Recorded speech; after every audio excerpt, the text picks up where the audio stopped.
Hello, I am Julie Carr. I'm going to be reading from The Garden, which was a finalist for the Big Other Award in Nonfiction. So thanks to John Madera and to Big Other for this opportunity. The Garden was published by Essay Press and Pamenar Press together and is dedicated to Karen River Barad, a philosopher and physicist, and to Tony Robin, my uncle and a painter of fourth dimensional geometry whose painting you see behind me. From the first section, The Garden. In the end, as at the beginning, I just wanted to think about the woman smoking on the planter's edge. The smoke leaves her mouth, widening like a firth before it enters mine. We breathe, we bathe, we feel each other's heat. The cities inside our bodies kept our bodies alert. I sat at the cafe table and my eye itched. Then my cheek preferred her cheek. I was aging, as if a rock growing lichen by a ruin. The apples fall, pungent and then brown, rot, as all along the hell strips, child-sized bathtubs or coffins with scarcely a foot between deter rest. Because I am allergic to wine, I drink it. From crown to vulva, I am poisoned, a mild intransigence against the self. These once vigorous clouds with their collapsing fibrous folds trace the edges of our little oxygen tent. But first and last, rapture in its short tumbling stints, without which we cannot light a flame or see. From the section called War.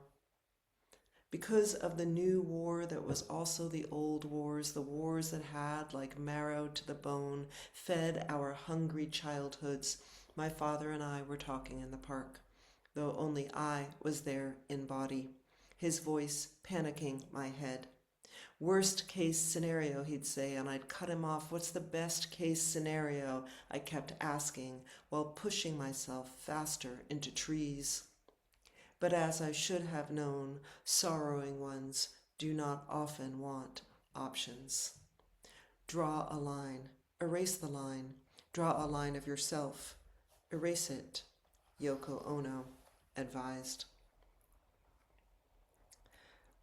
From the section called Oftening, Over and Overing, Aftering. Once, twice, dozens of times throughout my late Cold War childhood, my uncle, the painter of the fourth dimension, had stood before me in the fluorescent light of his studio, speaking of the universal failure to perceive things as they really were. History, he would say, was a process of learning to see more clearly. In the eons before the Renaissance, he'd say, before painters, using precise mathematical laws, invented single-point perspective, all things appeared as if on a two-dimensional plane. It was not, my uncle insisted, only a problem for artists. No one had a sense of distance or proportion.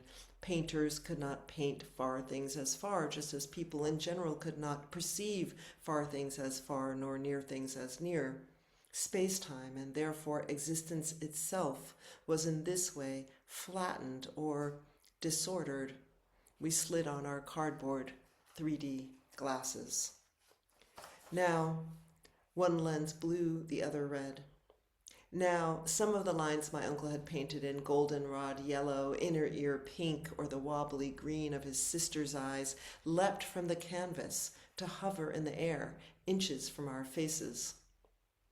Once the painters developed perspective, he explained, once it became possible to view the world as organized around the eye of the viewer, a firmer order settled in. We, he said, turning to look at me through his one red and one blue lens, gazed out from our singular points of view and imagined traversing the distances we could now perceive. No longer would we walk in circles like dogs tracing the borders of the plots from which our sustenance grew. This was a theory of empire I had not before and have not since encountered. Not monarchs, not merchants, not even shipbuilders had instigated the ravishing of the earth.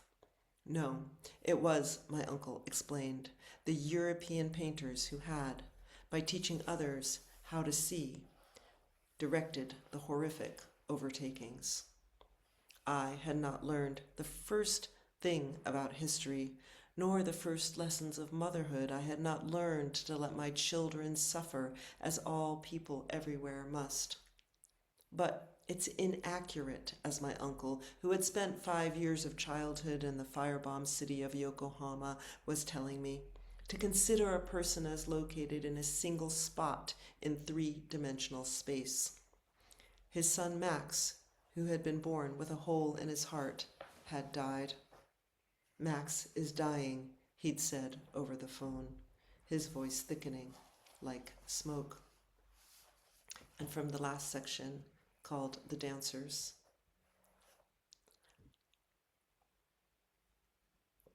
I had to stay focused, I kept telling myself, as I filled my head with these tales, tales of gardens turned trenches, of blood turned ash.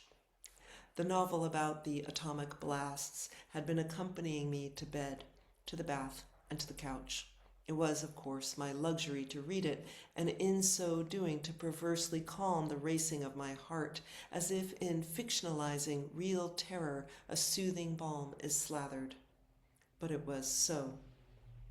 Having by a glint of flint a bright flash of luck survived the 1940s in Manhattan, an orphaned Russian, Polish, Jewish poet put it this way: only the hopeless things in the world are lovely, and that which is ephemeral is all that is godly, and only humility is revolt. For it was true, and had always been true. One might choose to leave it, and by leaving it, leaving life, its fires and ash, its smoke and windows, its dogs on leashes and dogs running free, its forests and gardens, its meals and restaurants, its text threads, its workouts, its little waves lapping, its gutter trash photo essays, conceptual art projects, its pottery, its memorials, stalled clocks, and mothers. Its mothers in chairs by doors with newborns, or by doors alone. One might leave also the shoes, worn down or new, the courtyards of weeds and recycling bins, the mosques built over the sea, the boys leaping into rivers. One might leave it, and in doing so, leave geese overhead, gunshot wounds, calendars, hallways, and bridges bombed and bridges left standing, its honey. One might choose to leave its honey and its rhythm sections, even those. One might choose to leave all paint behind, all colors in flowers and all colors in skies, might choose against fabric, against mirrors, against stones. One might choose to leave all languages, including all dialects, including even the language of hands, and the isolate languages like Haida and Basque, connected to no other languages on earth. One might choose to leave all conversations behind, those with strangers on elevators, ferry boats, or sidewalk cafes. Leave waiters carrying fancy desserts. Leave coffee and the many ways it is made. Leave also shouting and song, all singers in squares, all children in back seats belting out pop tunes, and dancing. One might choose to leave it, dancing behind. The small dances one does in one's head, the big dances on stages or alone in museums, the dancing that is mostly hugging, and while hugging, swaying, and while swaying, breathing, and the dancing that is stomping, or merely the tight C curves of hips in jeans inside bars, also walking. One might, even if one has been a lover of walks through cities alone, leave walking fully behind. And the recounting of dreams, and the dreaming of them. One might leave, in fact, rest, and also then sleep, the longing for it, the relief of it, and the waking alone in a hotel bed, waking beside someone who is also waking, banks, boats, pet shops, and insects, the ones to be feared, and the ones to be admired, and the ones to be both feared and admired. One might leave them all, in a sense, behind. Leave also then humidity, salt, salt in food, and salt on skin, and the salt that lives in the blood of the body. One might choose to leave it. The pulsing body, the aching, the crying, the ecstatic body, the legs that kept carrying you up and down stairs along both paved and unpaved roads.